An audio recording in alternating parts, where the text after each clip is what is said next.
Assalamualaikum warahmatullahi wabarakatuh. Hai, apa kabarnya hari ini? Tetap sehat ya, dan selalu jaga kebersihan. Semoga kita semua senantiasa dalam lindungan Allah Subhanahu wa taala. Oke, di pertemuan sebelumnya kita sudah belajar tentang materi dan benda. Pada pertemuan kali ini kita akan membahas tentang perubahan fisika dan perubahan kimia. Apa sih bedanya? Oke, kita langsung aja. Yang pertama, perubahan materi itu secara garis besar dibedakan menjadi dua. Yang pertama, perubahan materi yang menghasilkan materi baru. Sedangkan yang kedua, perubahan materi yang tidak menghasilkan materi baru. Dia hanya terjadi perubahan bentuk atau perubahan wujud saja. Nah, perubahan materi yang menghasilkan materi baru itu dinamakan dengan perubahan kimia. Sedangkan perubahan materi yang hanya mengalami perubahan bentuk saja atau hanya mengalami perubahan wujud saja, dia dinamakan sebagai perubahan fisika. Untuk lebih jelasnya, kita lihat beberapa contoh berikut ini. Nah, apa yang Anda lihat di layar? Api unggun pas acara pramuka. Biasanya acara ini dinanti-nantikan oleh kalian kalau pertama kali masuk ke SMA, SMK. Ada momen bernama penerimaan tamu ambalan. Tapi untuk tahun ini berhubung kita sedang mengalami pandemi COVID-19, acara itu ditunda dulu. Oke, fokus lagi ke apinya. Api unggun tinggi menjulang itu kira-kira perubahan fisika atau perubahan kimia? Kita cek. Kayu jika dibakar, otomatis dibakar menggunakan api ya, itu ternyata menghasilkan apa aja? Menghasilkan karbon dioksida, air, serta energi. Kalian kalau berada di sekitar api unggun anget ya, panas anget. Nah, karena apa? Ada energi yang dihasilkan. Berhubung ada beberapa materi baru dari kayu yang hanya kayu biasa, dia berubah menjadi karbon dioksida, dia berubah menjadi uap air, dia bahkan berubah menjadi energi. Ada zat baru nggak? Ada materi baru nggak? Oh ada.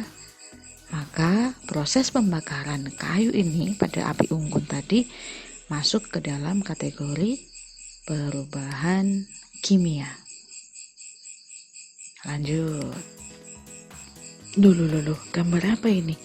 Ada selamat hari raya Idul Fitri. Udah lewat Bu. Ya gak apa-apa, saya gak bahas Idul Fitrinya. Saya bahas ini loh. Apa itu? Sajian yang biasanya ada ketika kalian merayakan Idul Fitri. Tape ketan. Aduh enak banget ngelir. Ngeces. Oke, kita cek. Tape ketan itu perubahan fisika atau kimia? Aduh, apa ini? Pusing sekali. Tenang. Reaksi jelimet itu adalah hasil dari beras ketan yang dikukus, kemudian kalian tambahkan ragi tape. Proses yang kalian kenal dengan nama fermentasi ini, reaksi kimianya sedemikian ribet. Dari amilum menjadi maltosa, dari maltosa menjadi glukosa, bahkan akhirnya dari glukosa menjadi alkohol. Itulah sebabnya kalau kalian membuat tape, ketika kalian makan ada aroma-aroma menyengat dan timbul rasa manis. Itu karena mengandung glukosa dan juga mengandung alkohol. Terus ini termasuk perubahan kimia atau fisika? Ada zat barunya enggak? Ada. Kalau ada zat barunya, maka dia dinamakan perubahan kimia. Cek lagi. Sekarang kalau kayu oleh pengrajin kayu diubah menjadi lemari, meja, dan yang lain sebagainya. Apakah timbul zat baru? Tidak. Kayu ya tetap kayu, dia hanya berubah bentuk. Dari kayu gelondongan diubah menjadi meja, dari kayu gelondongan diubah menjadi lemari, dan yang lain sebagainya. Maka perubahan ini dinamakan dengan perubahan fisika. Lanjut. Air misalkan dibekukan, dimasukkan ke kulkas, ke freezer, dia akan menjadi apa? Menjadi es batu. Di sisi lain, kalau air ini kamu taruh di atas pancinya taruh di atas kompornya dinyalakan, maka dia akan mendidih. Airnya akan berubah jadi apa? Uap air. Nah, karena si air itu hanya berubah wujud saja, maka ini juga termasuk perubahan fisika. Oke, bagaimana dengan fenomena ini?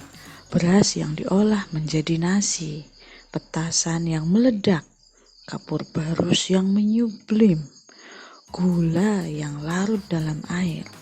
Kira-kira 4 hal ini termasuk perubahan fisika atau perubahan kimia ya? Ternyata beras yang diolah menjadi nasi dan petasan yang meledak itu masuk ke perubahan kimia karena ada zat barunya di sana. Sedangkan kapur barus yang menyublim dan gula yang larut dalam air itu hanya perubahan fisika. Oke, semoga kalian sudah jelas ya. Terima kasih. Dan apabila merasa ini bermanfaat, silahkan klik like, subscribe, dan jangan lupa share serta komen. Komennya tentu yang baik-baik. Oke, terima kasih. Assalamualaikum warahmatullahi wabarakatuh.